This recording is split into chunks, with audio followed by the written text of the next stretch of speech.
To begin an exploration into the secret architecture of the Matrix is to step willingly into the mist that separates the perceived world from the machinery that generates it. We often walk through our lives with a persistent, nagging intuition that the floor beneath our feet is not solid stone, but rather a finely woven tapestry of light and data, a shimmering projection of a deeper logic that we can feel but seldom name. This intuition is the first crack in the porcelain of our programmed reality.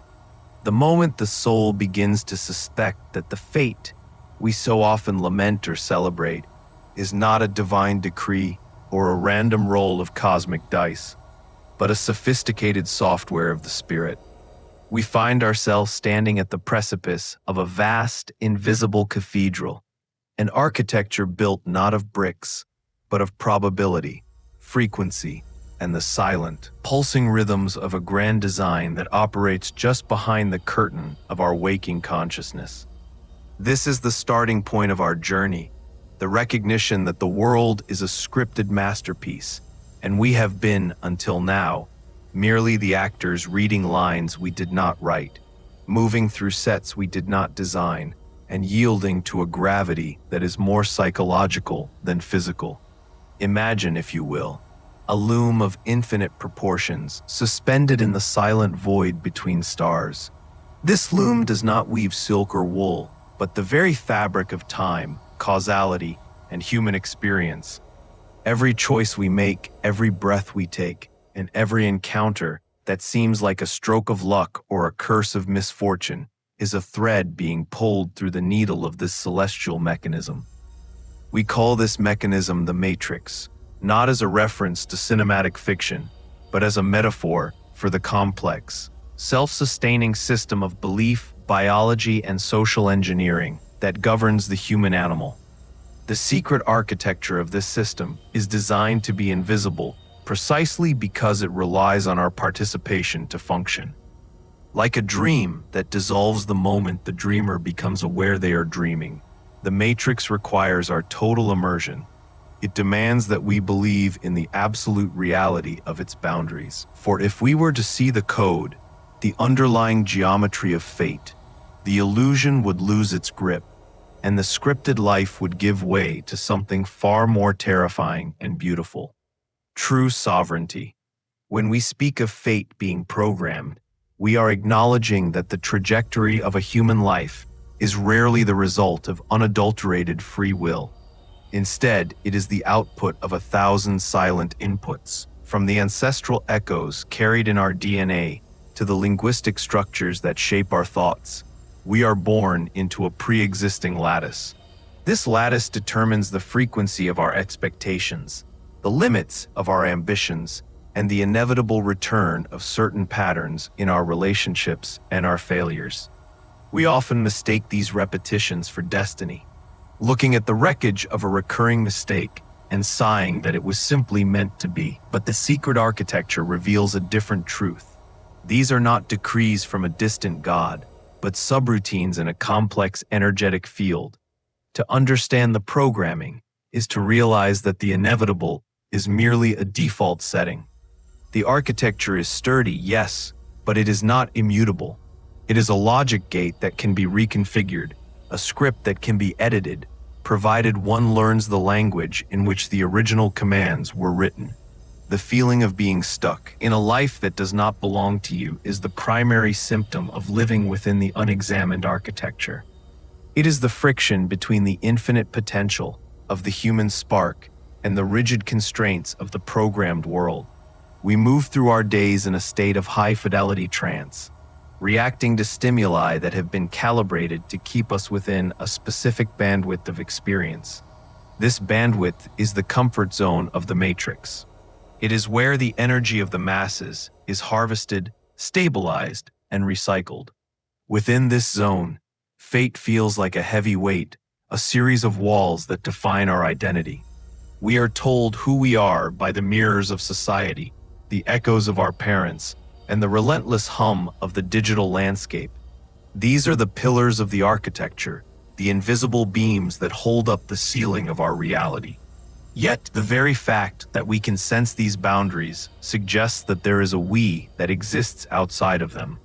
There is an observer, a ghost in the machine, who is currently reading these words and feeling a resonance, a recognition that the game is afoot and the rules are not what they seem.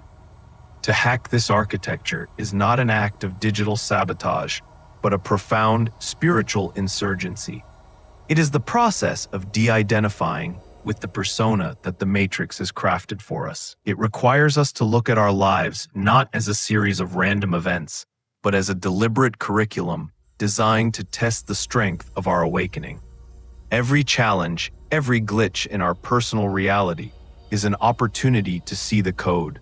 When the same person appears in a different body, when the same financial disaster looms under a different name, when the same shadow falls across our path despite our efforts to run, these are not coincidences.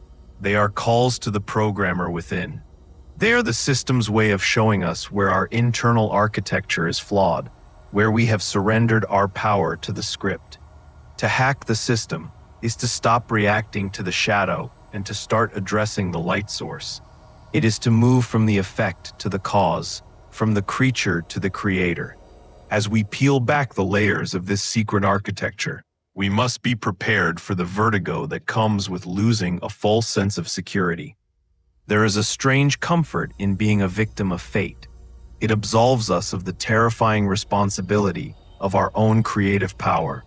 If the world is a machine and we are just cogs, we don't have to worry about the direction of the universe.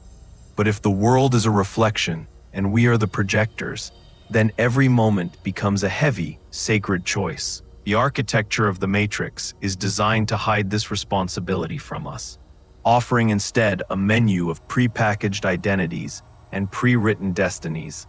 Breaking free requires a radical honesty, a willingness to admit that much of what we call me is actually a collection of external programs. It is an invitation to witness the grand illusion, not with fear, but with the curious eye of a master architect who is ready to redesign the house from the foundation up. The journey ahead is one of uncovering the hidden blueprints. We will look at the core themes that hold the structure together, the archetypes that act as our psychic skeletal system, and the illusions of time and separation that serve as the Matrix's mortar. We will explore the symbolic narratives that have been left like breadcrumbs by those who escaped the labyrinth before us. We will learn how to integrate these high-level realizations into the grit and grace of everyday existence, transforming the mundane into the miraculous. This is more than a philosophical inquiry. It is a manual for the soul's liberation. It is an exploration of how we can move from being the programmed to being the programmers, turning the fate that once bound us into the raw material for a life of conscious cosmic artistry. The door is cracked open, the light is streaming through the gap, and the architecture is waiting to be rewritten.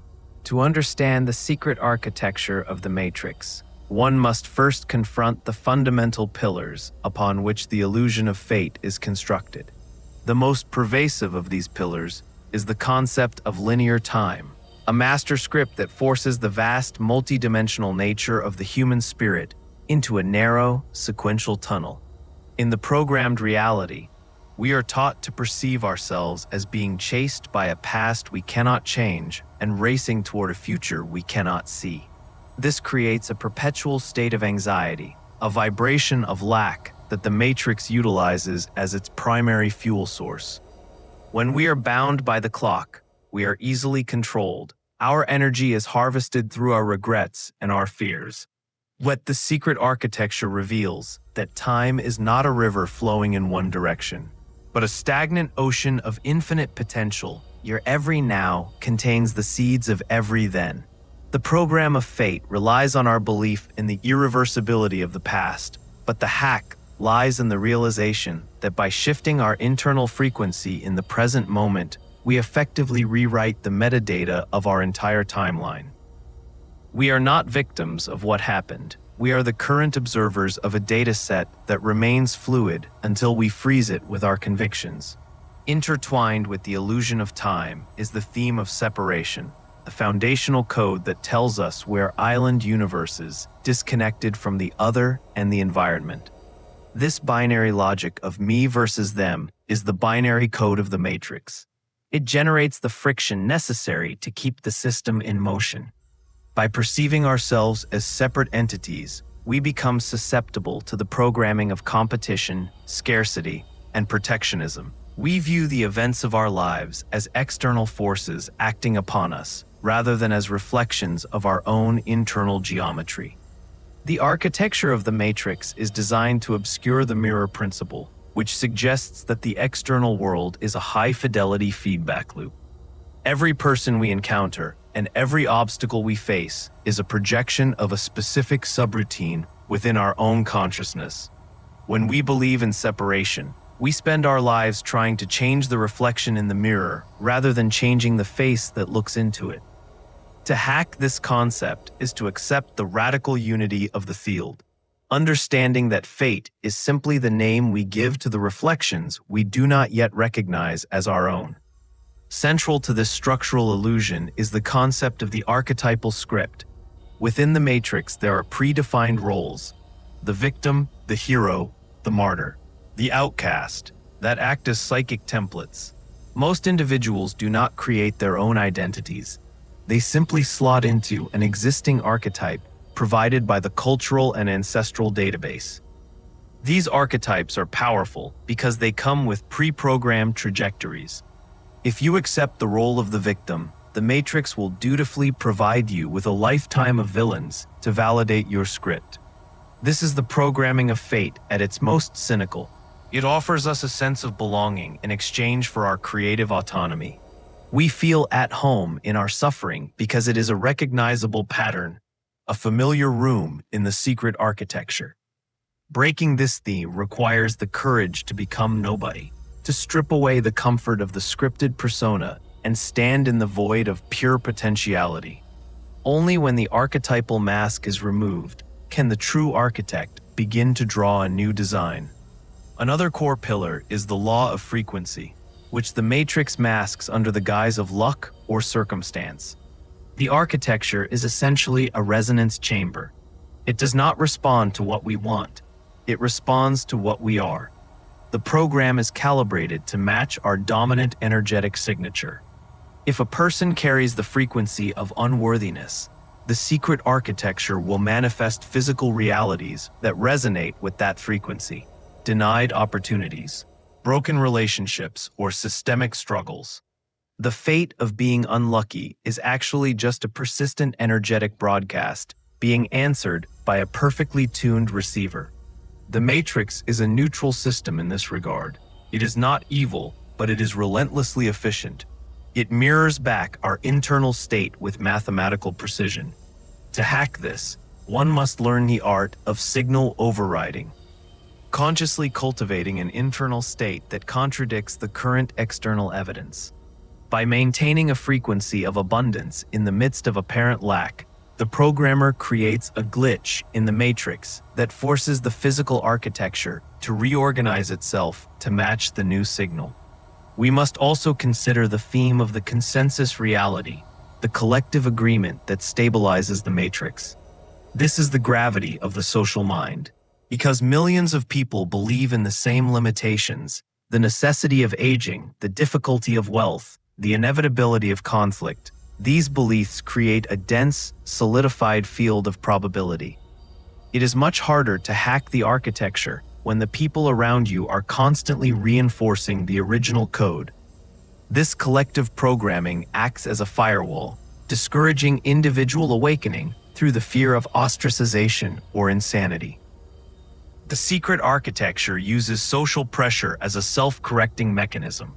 When a unit begins to deviate from the script, the surrounding units are programmed to pull it back into the fold.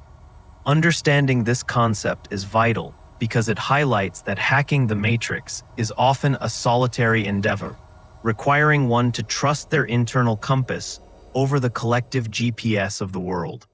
Finally, the theme of the veil of forgetfulness is what allows the entire architecture to persist.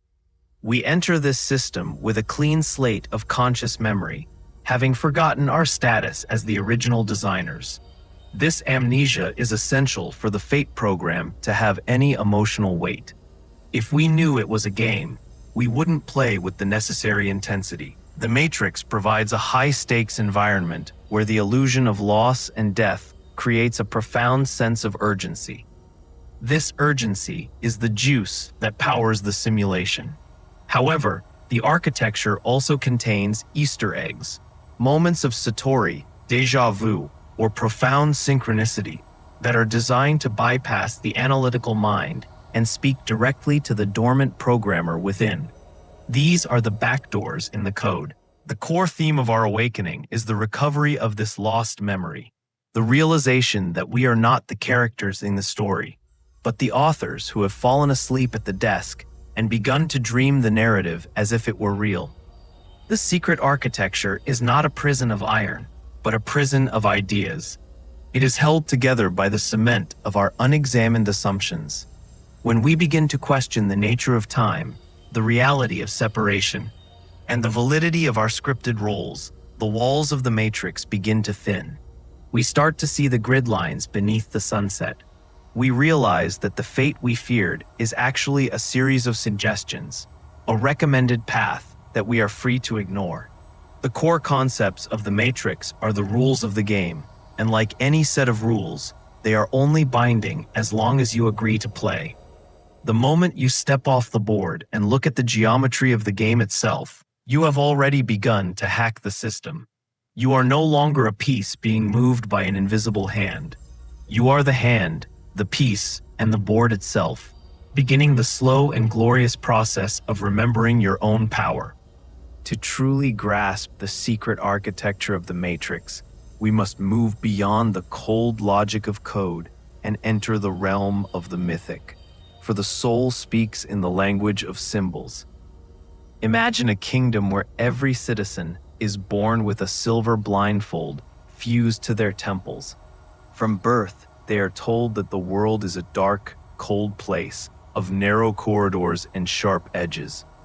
They learn to navigate by touch, feeling the rough texture of the walls and the chill of the stone floors. They develop a complex society based on the truth of the dark, creating philosophies about the nobility of stumbling and the inevitability of the wall. This is their fate. But one day, a child is born with a glitch. The blindfold is loose. As the child grows, the silver slips just enough for a single ray of light to pierce the darkness. The child does not see a corridor. They see a vast, golden hall filled with mirrors. They realize that the walls they had been touching were actually the frames of giant looking glasses, and the edges were merely the boundaries of their own reflections. This is the allegory of the architect's mirror, the realization that the obstacles of our lives are not solid barriers, but our own image projected onto the surface of infinity. In this kingdom of the blindfolded, the most feared monster is a creature called the Weaver. The legends say the Weaver sits in a high tower, spinning the threads of every person's life into a predetermined pattern. If the Weaver chooses a thread of sorrow, the person must suffer.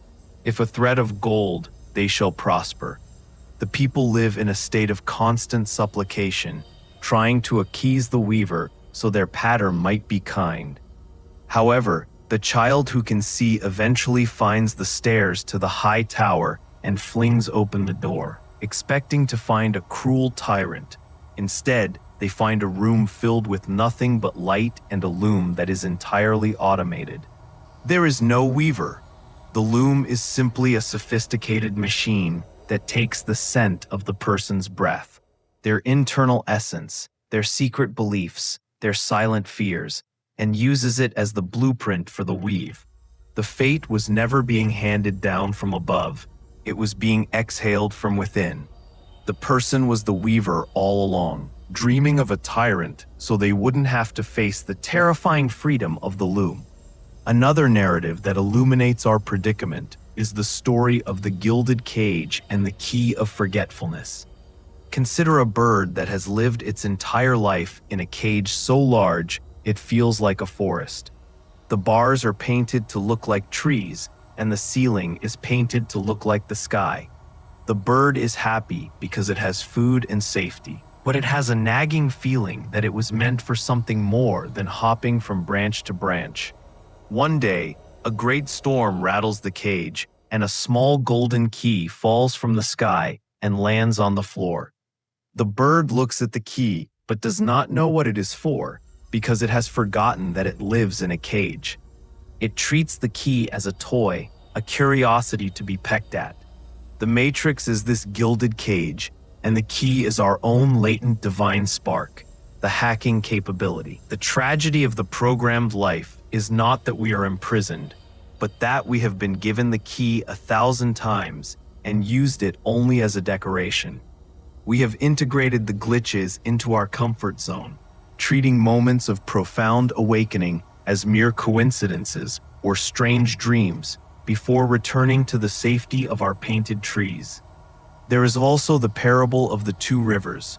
One river is the river of script, a heavy, sluggish flow of water that follows the path of least resistance down a mountain.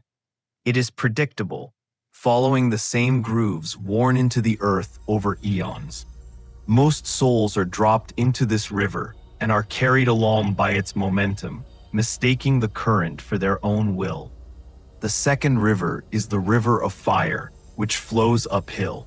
It is made of the raw, unmanifest energy of the void. To enter the river of fire, the soul must swim against the river of script, which feels like a death.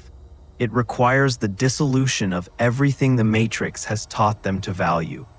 But those who reach the river of fire discover that it is the source code of the mountain itself. From within this flow, they can reach out and change the path of the river of script below.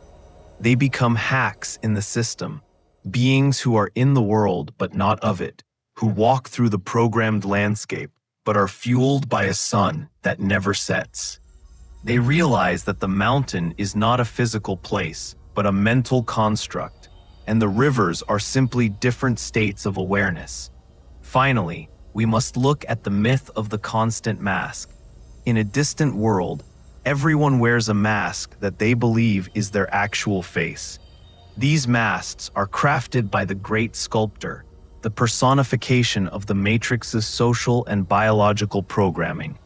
Some masks are beautiful, some are hideous, but all are heavy and rigid. The people spend their lives trying to polish their masks or hiding them if they are ugly. One man, exhausted by the weight, tries to rip his mask off in a fit of despair. He expects to find raw flesh or a void beneath. Instead, he finds another mask. He rips that one off too, and another. He continues this for years, peeling back layers of identity.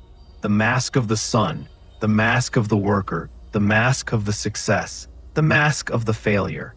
Eventually, he reaches the final layer. He pulls it away and finds nothing.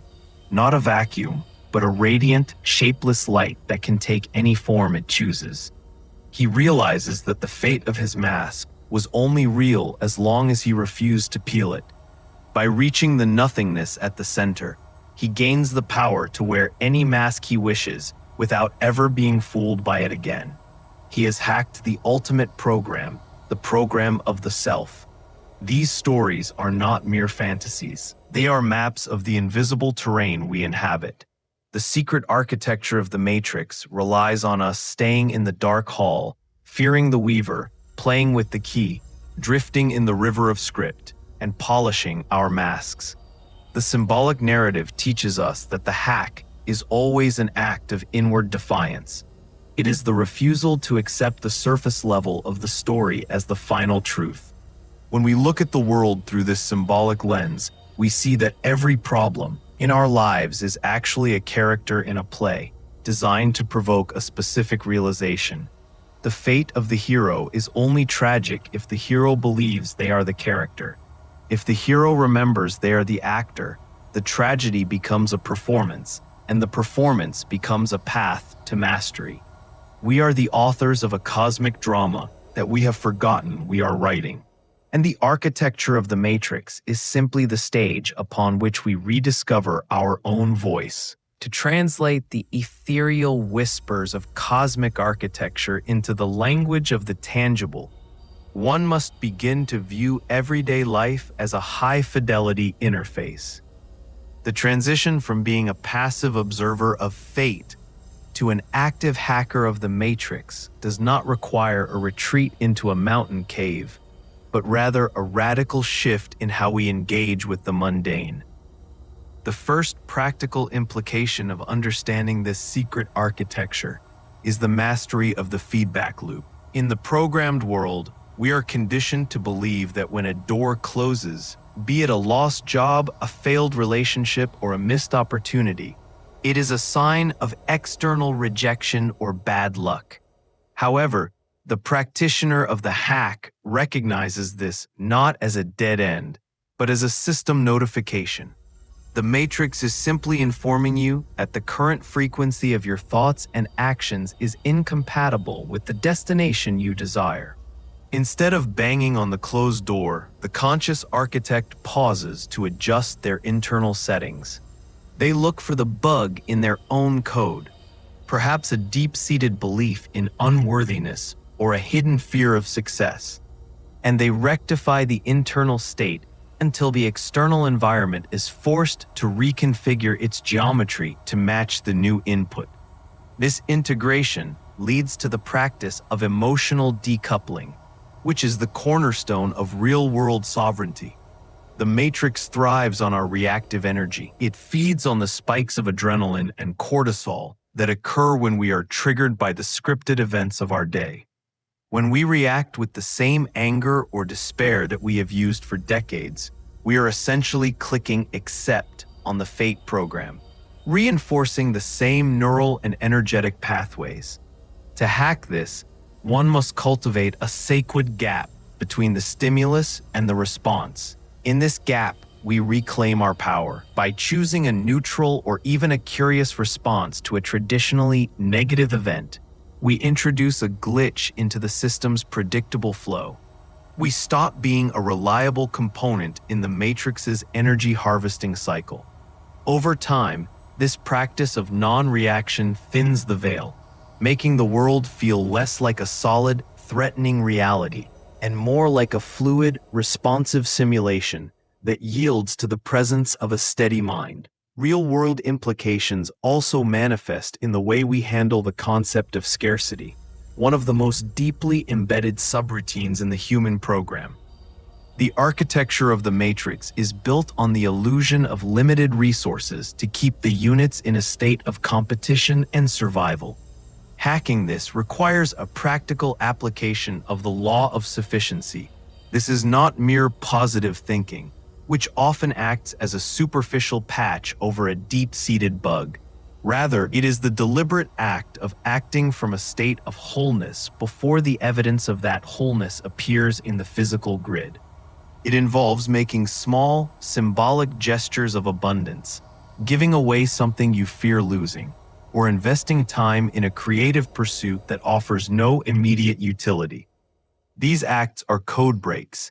They signal to the secret architecture that the unit is no longer operating under the scarcity protocol. Because the Matrix is a mirror, it eventually has no choice but to reflect that state of abundance back to the practitioner through lucky breaks and unexpected windfalls that the uninitiated would call miracles. Furthermore, the hack transforms our understanding of social engineering and the consensus reality. We begin to see the media, the educational systems, and even the common sense of our peers as the user interface of the Matrix, designed to keep us within the standard operating parameters. Practical integration means becoming an information alchemist, carefully curating the data that we allow to enter our subconscious. We realize that every story we consume is a piece of code. If we feed on narratives of decline, conflict, and helplessness, we are manually installing the fate program into our own hardware. The conscious architect treats their attention as their most valuable currency, withdrawing it from the outrage machine of the collective and investing it into frequencies that expand their sense of the possible. They learn to speak the language of their desires as if they are already historical facts, understanding that the matrix processes the spoken word and the deeply felt emotion as command lines that dictate the next frame of their personal reality. Even the physical body becomes a site of architectural redesign. In the programmed state, we view the body as a decaying machine subject to the inevitable laws of biology and fate. But as we integrate the deeper truths, we see the body as the hardware through which the soul's software is expressed. Real-world hacking involves the use of breath, movement, and intention to clear the cache of ancestral trauma and stagnant energy that clogs our biological circuits. We begin to understand that illness or fatigue are often physical manifestations of a system crash caused by trying to run an expansive soul on an outdated, restrictive belief system. By treating the body as a temple of frequency rather than a lump of matter, we can unlock levels of vitality and resilience that the standard program deems impossible. The hack here is the realization that the body is not the container of the self, but the densest expression of the self's current vibration. Finally, the practical hacker masters the art of synchronicity. In the secret architecture, there is no such thing as a random encounter. Every person you meet and every accidental piece of information you stumble upon is a hyperlink to a new potentiality. When you are aligned with your internal architect, these links appear with increasing frequency. The practical implication is a shift from hustling to alignment. Instead of trying to force the world to bend to your will through sheer physical effort, which is a high-friction way to live within the matrix, you learn to navigate via the glitches of grace. You follow the breadcrumbs of curiosity and the sparks of resonance, trusting that the system is perfectly capable of arranging the logistics of your success if you provide the clear signal of your intent. This is the ultimate real-world hack, living in a state of flow where the world seems to rise up to meet your feet, proving that fate was only ever a name for the path we walked when we were moving with our eyes closed. We have wandered through the corridors of the secret architecture, tracing the invisible geometry that defines the boundaries of the human experience. We have looked upon the loom of time and seen that the threads of fate are not iron chains forged by a distant master, but soft, malleable fibers spun from the essence of our own consciousness. Now we stand at the final threshold of this exploration, where the theoretical becomes the existential. The journey through the matrix is not an escape from reality, but a deep, courageous dive into the heart of it. We come to realize that the program was never an enemy to be defeated, nor was it a prison to be demolished.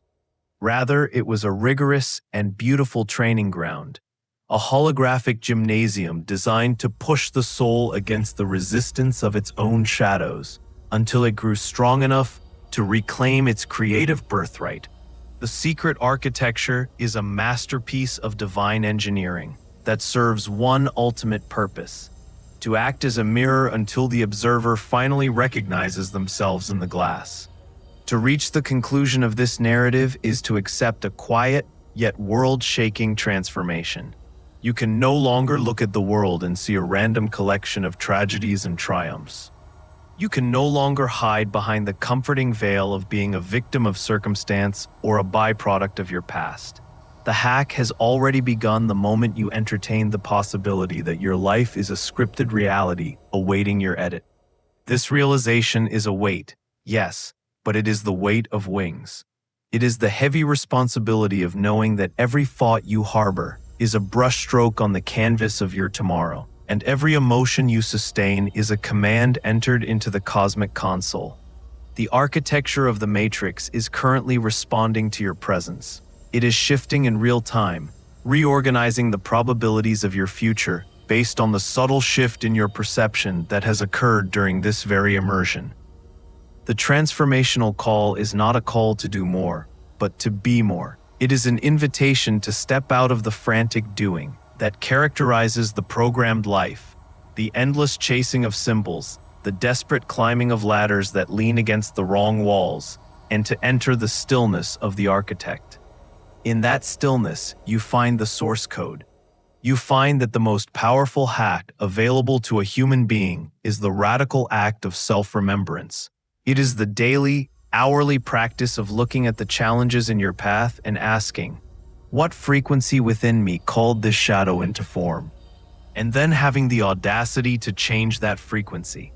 This is the alchemy of the modern age.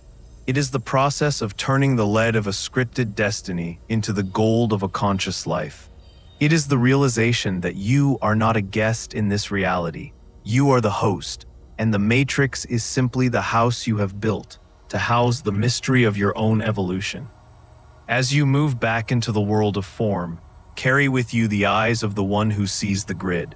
When you encounter the consensus reality with its shouts of fear and its whispers of limitation, smile with the gentle compassion of a magician who knows how the trick is performed.